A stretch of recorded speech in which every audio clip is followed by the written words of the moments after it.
Hello everybody, today is Sunday the 6th of July, which is day 2 of Tour de Fleece 2025. So far it's off to a not great start, given that I'm starting this vlog on the second day.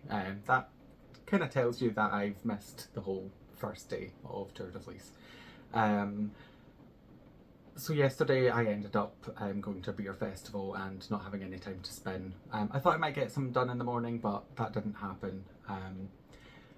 So my goal for 2025 is to spin a sweater's quantity of yarn, but the fibre that I'm wanting to use, I'm blending a whole bunch of different stuff together, and poor planning on my part, I ordered some of it too late and it took longer to arrive than I thought it would. So I've got all the elements I need now. I need to dye some of them still, but that's going to be my focus for today, is getting everything dyed, and if I can get it dried in time, which I might not, I'm then going to get started blending those fibres together. So let's get started.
So all of the fibre that I dyed is now dry and ready to be blended together. So let's go over the details of what's going into my sweater spin. So I've got my notepad handy with all of my notes just to keep me on track, but starting with what I dyed, this is the locks, how they turned out. Definitely more green than I intended, but I didn't really have a set goal in mind. I just knew I wanted it to be something quite bright, and I wanted to use acid yellow at some point. I did toy with just having acid yellow, but I think that might have been too garish even for me. Then I have this is dyed white Jacob. This was dyed kind of navy. And the colours, yeah, I'm quite happy with the colour. It's not super dark, and obviously it's very, very tonal, but happy with that.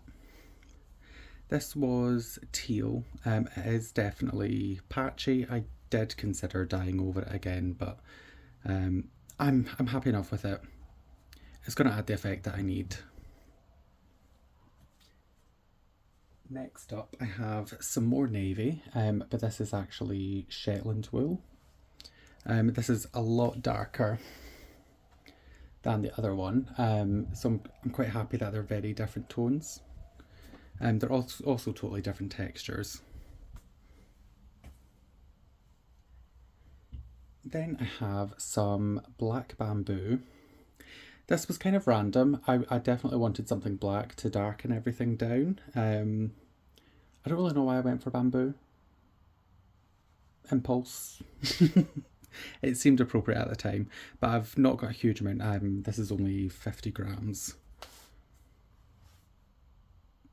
Actually, it's 52 grams to be precise. Then I have, so this is some brown Jacob, but it is a dark brown. So I wasn't too sure about this because everything's quite cold and this is like a warm brown, but I think it might add an interesting element when it's blended in with everything else. I don't think it will stand out and be, looking out of place. Then I have these two small amounts of merino. These were, honestly, they're just that small. I thought, let's just use them up. They're the right colours to go in with this blend. So this one's kind of turquoise and this one's, it's quite a purpley navy, but I would say it's navy. Then last but definitely not least, I have some recycled sari silk in this really vivid foresty green with all the other tones going through it. I think this is really going to add something super interesting to the mix.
So let's have a look at the bat.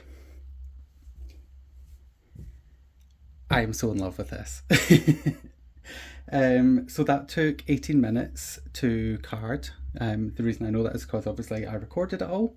But I'm very, very happy with the outcome of this. I don't think this is exactly what I thought it would look like. I think initially I was going for something quite dark.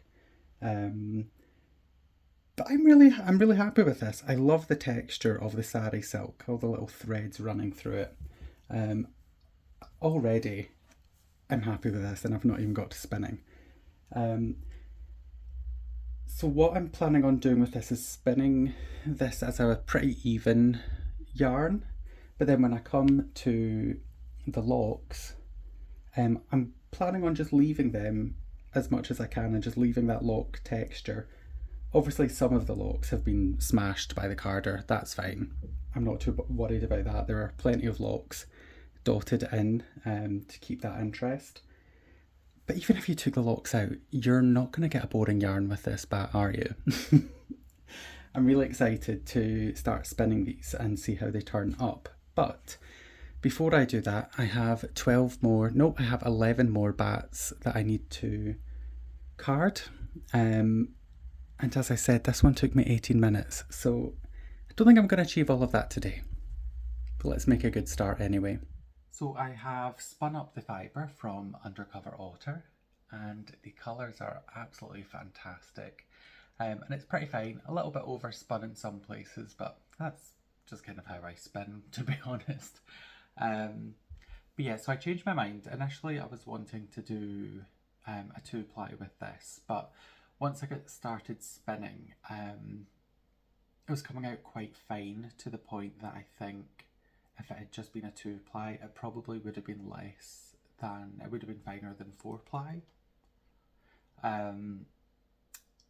Which I just don't have a lot of use for anything that's thinner than 4-ply. So I'm going to chain ply it, but I'm going to let this chill out for a couple of days. It's always a good idea to let your yarn rest before you ply it. Just to let some of that kind of energy that's been spun into it, just to allow that to settle a bit. But the main reason I'm not plying it just now is because I really want to get started with my bat that I've carded up. I've only carded 2 so far, the other one is upstairs. I do need 12 in total. Each of these should work out at 60 grams or thereabouts, just with the different kind of amounts of fibre that are in. So my total will be over maybe about 700 grams. 12 times 60, I don't know, I can't do the maths right now. It is 11:30 at night. But yeah, I just wanted to get started with this, so here we go.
So all of my singles have been spun and they're now ready to be plied, but I just wanted to show these off just how they are right now.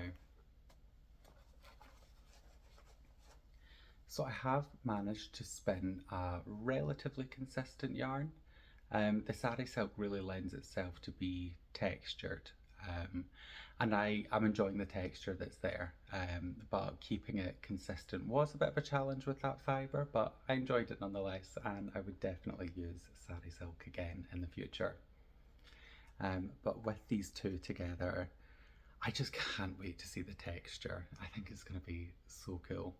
I haven't decided how I'm going to ply them yet, because I can ply them in a way that will make the locks super dominant, or I can ply them so that it kind of tones it down a little bit. And I'm torn between the two, but I am maybe leaning towards toning it down. And by doing that, it'll actually be a stronger yarn, and when it becomes a garment, it's less likely to need repairs. But I'm gonna pop these on the wheel, and I'll try both of my options out and make my decision then.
So I'm back from my holiday. I managed to get everything completed before I finished, but I didn't record it just because it was slowing me down and time was not on my side. But I did get everything finished apart from the undercover otter fibre. I didn't get that plied until I came back, which was after Tour de Fleece. So technically didn't finish it, but I'm going to show it anyway, and I'm going to include it because the bulk of the work was done. But I've got my notes with me here just to keep me on track, because I've got a lot of data that I'm kind of geeking out over a little bit. But yeah, so this is the undercover otter fibre. All plied up. I did chain ply this, and the finished weight of it, I would say, is about DK, a little bit on the thinner side, but then there is some little chunkier bits, but I would call it a light double knit weight. Really happy with this, beautiful colours, no idea what it's going to be, but it's going to be cute anyway. And then my sweater spin, which I'm very excited about. I had a vague idea of how I wanted this to look in my head, but it has come out So much better than I could have imagined. So this is the six skeins. 1, 2, 3, 4, 5, 6. Yeah, 6 skeins. I've got 3 kind of heavier skeins and 3 smaller ones, just because the electric eel wheel bobbins, they can take about 200 grams. And so I ended up taking like 150 and then 50 grams every time. I was trying to kind of get it 50-50 so I could have about 100 each, but it didn't work out, and that's fine. It makes no difference. But yeah, I'm so in love with just how weird this looks, and I can't wait to see how it knits up. But alongside this, I did end up with just a skein without the locks, so you can really see all of the different colours and the texture that's gone into this yarn, and I'm so pleased with it. Then with the locks, let's go for this one for no real reason. You can see all that fun texture that the locks are adding to the already really textured yarn. Let's open this up and take a quick look, just so you can see a little bit more. So there, yeah.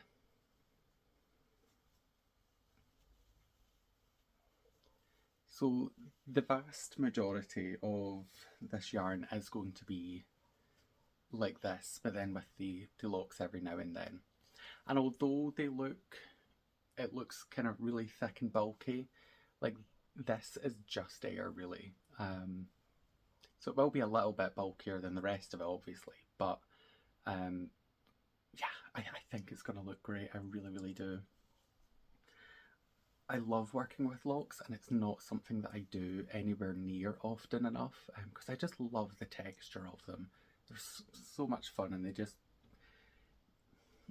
all hand spun yarn is really, really special, but then when you kind of do things to leave that kind of raw texture of the lock in, it just, yeah, it makes it so much more special. So my plan, obviously my end goal is for this to become a sweater or a cardigan or something. And with this, I believe this is 53 grams. Yeah, so that's kind of 53 gram. I think that'll be good for casting on and like doing like ribbing around like the collar or something. You know, something where I don't want the kind of, well, I maybe don't want the locks to kind of get in the way of things, and maybe add like, because it would be nice to have like a clean line for the collar, and if like some of the collar has locks in it, that would be fine, but just having that clean line for the first few rows of the collar and the cuffs, yeah, that's my plan for that. But now for the stats of this yarn. So in total it was 678 grams and 1,433 meters, which is 1,567 yards, whatever yards are. But so that should give me enough yarn to make a garment of some species. It is a little bit lighter than DK, but I'm probably going to knit it at a DK gauge, just so that it can be a little bit more open, which will then give the locks more space to move around and be locks, and not just kind of like a densely packed chunk of fibre. That's the vision. But for the fibre content, we could be here a while, because there is a lot going on in here.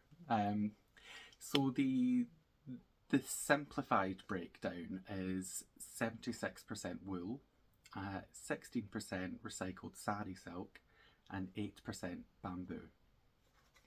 But for a more detailed breakdown, because that's 76% wool, there's a lot of different breeds in here. And even within the breeds, there's a lot of different colours that have dyed the breeds, but we'll get into that.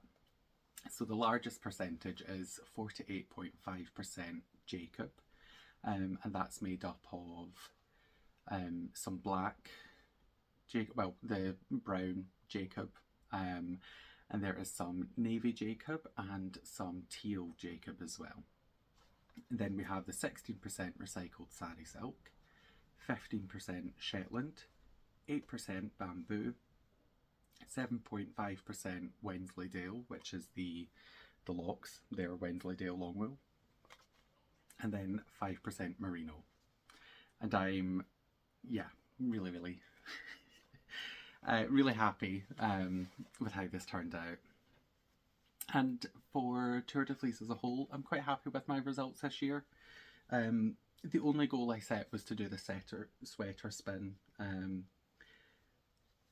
This was a bonus, so super pleased with that. So in my Tour de Fleece team, the Team IVKN Wooligans, some years, so we collate all of our figures on a central spreadsheet. Some years we have, we've recorded it differently. So the length that I've spun, the